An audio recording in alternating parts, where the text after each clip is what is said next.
Lindsay Parry from CoachParry.com, and today we are going to talk about plantar fasciitis. What causes it, what is it, and some practical tips on how to treat it. So essentially, the plantar fascia is a protective sheath or tendon that sits at the bottom of the foot, and it connects into the bottom of the heel all the way through to the front of the foot.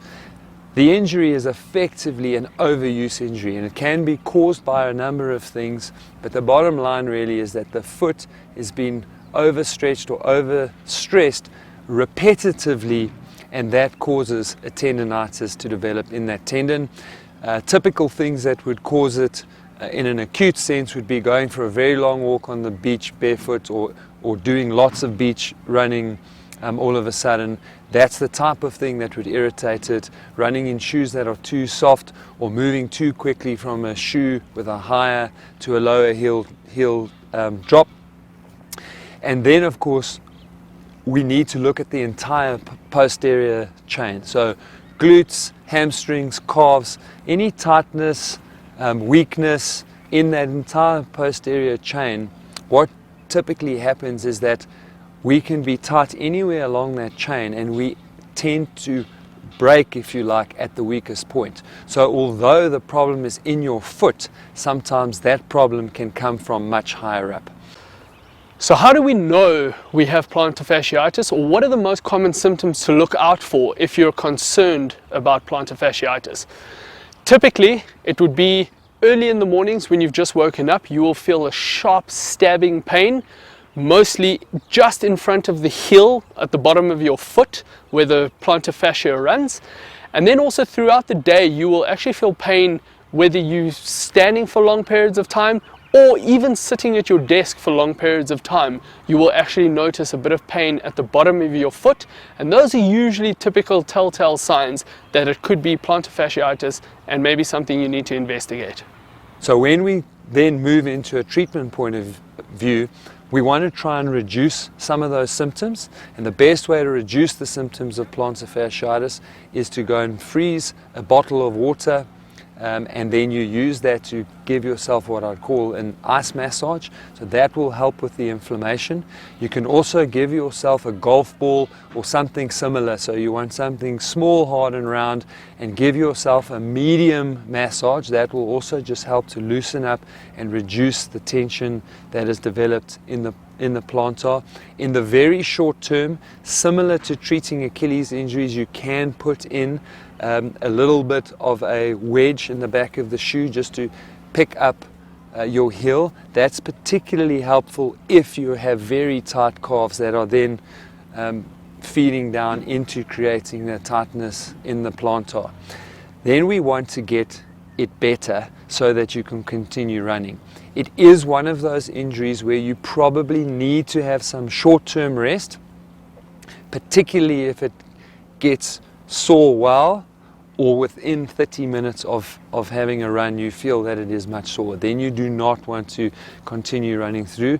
You do not want to treat it with non-steroidal or steroidal anti-inflammatory drugs and then run on it. You can use those as a form of treatment, no injections, but then you must make sure that you rest. So talking about fixing the plantar fascia, I'm going to hand over to Shona, Head of Strength and Conditioning at Coach Parry, and she's going to give you some really great practical examples of how to work on that plantar fascia. The problem with plantar fasciitis sometimes is that you don't feel the pain while you're running, and so that's a red flag.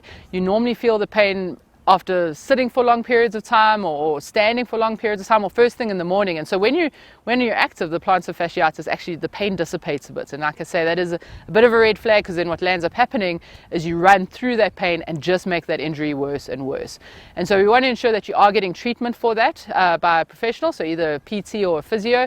They will help loosen up the structures around the ankle and the lower limb and within the foot and the plantar fascia itself. However, it's also imperative that you are strengthening the structures around that the foot and the ankle and the plantar fascia. And so I'm going to show you a couple of those now. Alright, so for those of you who really struggle with plantar fasciitis, what's really going on there is that at the bottom of the foot, over here, the plantar fascia is getting really, really tight, because every time you step, there's this windlass mechanics that happens. The foot gets tighter, or the plantar fascia compresses, and it pulls up every single time.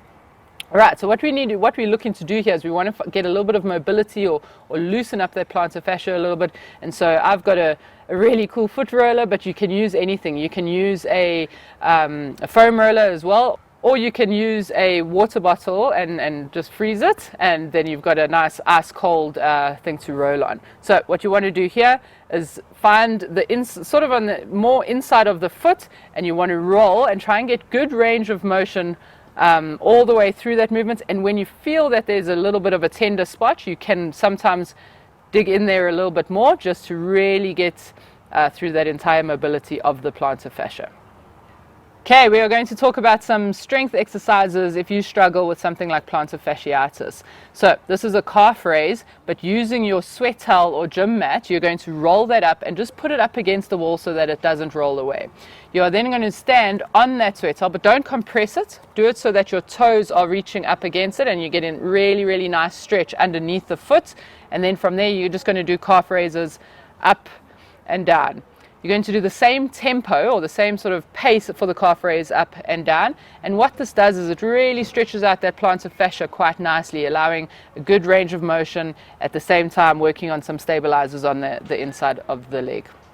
You can also do this single leg, so just lifting one leg up, other leg up for me. Thank you. There we go. And then doing the calf raise like that. And as you can see, it will start compressing, obviously, because you are putting pressure on. So every now and then you can just give it another roll up, and so that it's you are still getting that good full extension in the toes. All right, if you're doing double leg of these calf raises, you can look to do 15 to 20 reps, 3 sets of those. And if you're doing them single leg, you're wanting to go anywhere between 8 to 12 reps on your single leg. This exercise is going to work on some of the small stabilizers, in particular what a muscle called posterior tibialis or tibialis posterior. So it's a small stabilizing muscle that often gets neglected and actually just is quite lazy. So if you have a ball, so whether it's a baseball or a cricket ball or a hockey ball, something quite hard, I don't have that, I'm going to use my foot roller. What you do is you put that ball in between your heels and you squeeze the ball together, and then you do a calf raise, constantly keeping that squeeze in between the heels, and you will feel that smaller stabilizing muscle really work nice and hard. You can have a slight lean forward and hold on to something just for a bit of stability. And over here we're looking to do around 10 to 15 reps and normally around 3 sets of this exercise. As you are going through, you want to ensure that you have nice foot pressure on the inside of your foot or on the ball of your foot, and try not to roll the whole foot open every time that you come up and down. You want to have the same tempo going up and the same tempo coming down into the movement, and squeezing that ball the entire time through the movements. If you found the content in this video useful, please click on the like button, and also check out some of our other videos you can access by clicking on the icons that appear on the screen right now.